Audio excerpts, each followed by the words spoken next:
The Sharks lost tonight to the Anaheim Ducks 5-2. It was the last game of the season at SAP Center, so it was the final home game for the Sharks.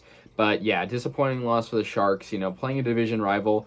Kaapo Kähkönen was in net for the Sharks, and he's been pretty strong, in his short sample size with the Sharks, but didn't do well tonight. 26 of 30 on saves, and unfortunately the Sharks couldn't win this.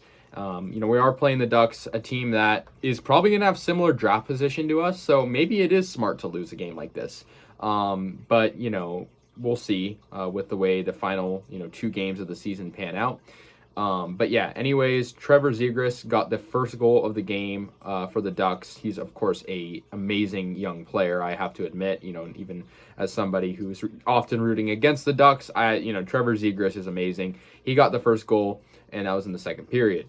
Kähkönen started out pretty strong, but in the second period as well, right off the power play, Maxime Comtois got a goal for the Ducks, and that made it 2-0 Anaheim. And then Anaheim got another goal as Sonny Milano scored not too long after that, about a minute later, making it 3-0 Ducks, and we're not even halfway done with the game. And finally, the Sharks got on the board with a Brent Burns goal towards the end of the power play, about 4.5 minutes left in the second. Brent Burns gets the one in the net for the Sharks. They go on the board. It's 3-1 Ducks. Scott Reedy, who's been pretty good towards the end of the season, got the second goal of the game for the Sharks, and that made it 3-2 towards the end of the second period. So, at this point, the Sharks are making some noise. They were down 3-0 and made it 3-2, but unfortunately, that was all they really got. The Ducks got a goal from Josh Mahura in the third period, about halfway through. It was just poor defense by the Sharks, flat-footed play by Bonino, and the Ducks got the fourth goal of the game for them. And then finally, as the game was winding down, the Sharks had an empty net, and Zachary Aston Reese just put one in the net. So the Sharks lost 5-2, and we're concluding we're at the end of this disappointing season, and I think the Sharks, really are sort of just accepting defeat.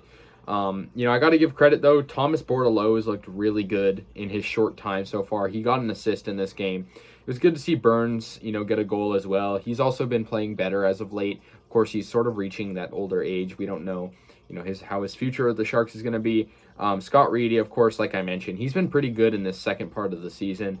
And I feel like he's been pretty prominent with goal scoring. He got a goal score tonight, and that was good. But it was unfortunate to see Kaapo not have a good game in net for the Sharks, because I feel like like I said, it's been a small sample size. The Sharks, he was sort of like a diamond in the rough, and the Sharks pick him up. He does pretty good, but I feel like, unfortunately, he's sort of a victim of circumstance with a lot of bad defense the Sharks illustrate. And, he's not a bad goalie by any means. In fact, I'd say he's above average, but, he's faced with bad defense. There's not much you can do. For the Ducks, they had Stolarz in net, and he was pretty solid, 31 of 33 with a .939 save percentage. And he also had pretty good defense on his side. The Ducks are pretty disappointing this year, too. They have a worse record than the Sharks, actually. No, actually, I think come to think of it, I think they have the same amount of points, but they have less wins than the Sharks. And they were really solid at the beginning of the season, and then they slowly and surely died down in terms of their position in the West and in the Pacific. So the Ducks are having a disappointing season, but I'm guessing this feels nice for them, beating a rival. But also, you got to remember draft position. This, who knows what sort of impact this will have. Sharks will play the Oilers next, and then the Kraken, and then they'll close out the season. No playoffs this year, of course, but 2 more games. So let me know your thoughts. I'll see you guys later, and yeah, go Sharks.